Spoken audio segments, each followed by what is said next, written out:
жолы мына отырған біздердің де қолдарыңызда. Ол үшін сіздер берген білімді одан әрі игеріп, ізденіп, өз қажеттіліктерімізге жұмсап отырамыз. Ел ертеңі білімді ұрпақ деп тегін айтылмаған. Ұрпағымыз білімді, тәрбиелі, саналы болған жағдайда ғана еліміз көркейіп, гүлдене түсері сөзсіз.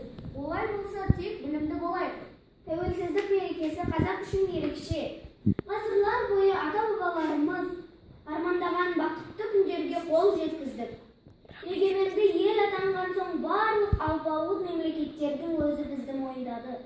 Тіпті бізден үлгі өнеге алатын дәрежеге жеттік. Қазақстан тәуелсіз мемлекет. Тәуелсіз болу дегеніміз ешкімге бағынышты болмай, өз еркімен өмір сүру деген сөз. Қазақстан Республикасы 1991 жылы 10 желтоқсанда өз тәуелсіздігін алып дербес мемлекет болды. Біз өзіміздің рәміздерімізбен мақтанамыз.